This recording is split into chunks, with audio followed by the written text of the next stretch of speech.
Pripyat. Have you ever walked through a frozen-in-time city where children's toys still swing in the wind, but no one's played for decades? That's Pripyat, Ukraine, abandoned in a heartbeat after the Chernobyl disaster in 1986, leaving behind a chilling ghost town that whispers tales of nuclear nightmares.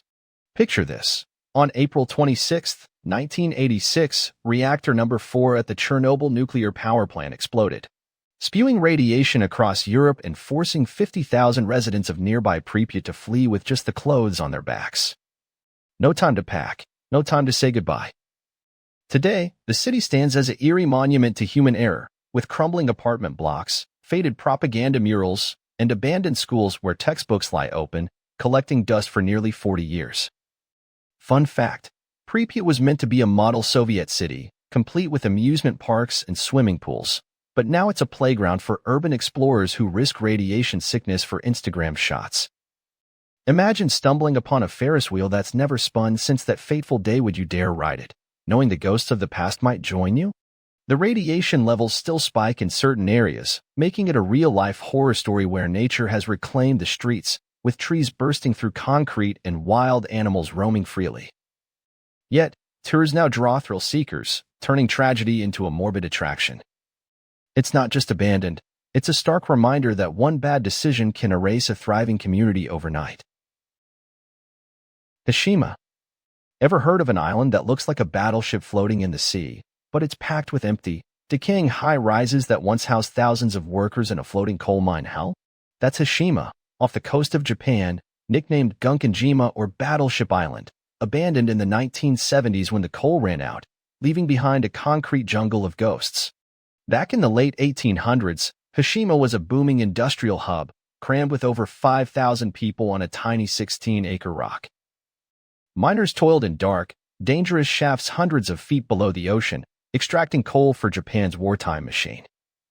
But by 1974, with oil replacing coal, the island was evacuated overnight, turning it into a rusting relic. Fun fact, the population density was once 10 times that of Tokyo, making it one of the most crowded places on Earth. Now, it's dead silent, with waves crashing against forsaken buildings that lean like drunk sailors. Relatable example, think of it as a real-world version of the video game BioShock, where you explore derelict structures filled with remnants of daily life, like rusted bicycles and shattered windows.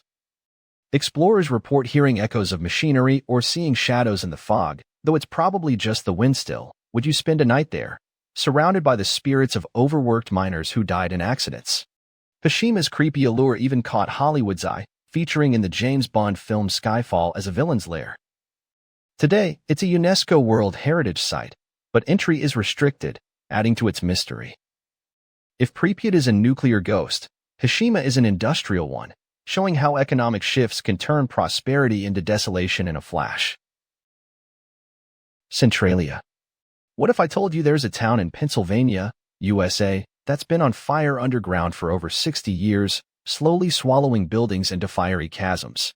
That's Centralia, abandoned since the 1980s as an underground coal seam. Fire rages on, turning it into a modern-day Pompeii with a smoky twist. It all started in 1962 when a trash fire in an old mine pit ignited a vast network of coal seams beneath the town. At first, residents ignored the smoke and cracks, but soon, toxic gases and sinkholes forced mass evacuations. By 1992, the U.S. government bought out most properties, leaving just a handful of stubborn souls. Fun fact, the fire could burn for another 250 years, fueled by endless coal, making Centralia a perpetual inferno that inspired the Silent Hill video games. Talk about life imitating art. Humor me. Imagine your basement turning into a portal to hell, with steam vents spewing sulfur like a dragon's breath. Would you stick around for the heat? Relatable example, it's like that neighborhood barbecue that got out of hand, but instead of burgers, it's devouring entire streets. Today, graffiti-covered highways and abandoned highways crisscross the area, with warning signs everywhere. Yet daredevils still sneak in for the thrill. Centralia's story is a cautionary tale of environmental neglect, where a small spark led to a town's demise, proving that sometimes the ground beneath us can literally give way. Oradour-sur-Glane. Can you picture a French village frozen in time after a Nazi massacre, where cars, bicycles, and even sewing machines sit untouched as memorials to unspeakable horror? That's Oradour-sur-Glane, in France, abandoned after a World War II atrocity in 1944, preserved as a haunting open-air museum. On June 10, 1944, SS troops stormed the village, rounding up 642 men, women, and children, then executed them in a brutal reprisal for resistance activities. Buildings were set ablaze, leaving charred ruins that stand today as they were found. Fun fact: the French government decreed that the site remain unrestored, so visitors can walk the original streets, seeing rusted relics like a church where many were killed. It's like stepping into a black and white photo from history. For a relatable example, think of it as an eerie time capsule, similar to finding your grandparents' attic untouched, but filled with tragedy instead of treasures. Would you wander those lanes at dusk, feeling the weight of lost lives? The silence is deafening, broken only by whine through the weeds, making it a place where history screams without words. Oradour-sur-Glane serves as a powerful reminder of war's cruelty, drawing visitors who leave flowers and reflect on humanity's darker side. Craco. Imagine an ancient Italian hilltop town that looks straight out of a fairy tale, but it's sliding down the mountain, abandoned after centuries of landslides and earthquakes. Welcome to Craco, in southern Italy, a medieval ghost town that starred in films like The Passion of the Christ. Founded in the 8th century, Craco thrived as a fortress against invaders, with its perched churches and winding alleys. But by the 1950s, erosion, famine, and natural disasters forced residents to relocate, leaving behind a skeleton of stone. Fun fact: the town has been used as a filming location for movies like Quantum of Solace, where its crumbling walls provide the perfect backdrop for action sequences. Hollywood's favorite ruin. Humor alert: it's like that old family home that's falling apart, but instead of fixing it, everyone just moved out and let nature take over. Relatable example: picture your childhood street emptying out after a big storm, but amplified to epic proportions.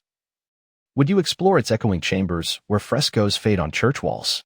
Today, Craco is a protected site, offering guided tours that mix history with a dash of adventure as visitors navigate precarious paths. It's a poetic end for a place that once bustled with life, now a canvas for the elements. Kolmanskop. What if a diamond rush built a thriving town in the Namibian desert, only for it to be swallowed by sand dunes, turning luxury homes into sandy graves? That's Kolmanskop, in Namibia, abandoned in the 1950s as the gems dried up, now a surreal playground of shifting sands. In the early 1900s, German settlers flocked here after discovering diamonds, constructing opulent houses, a ballroom, and even a bowling alley in the middle of nowhere. But by the 1950s, richer deposits elsewhere led to its desertion.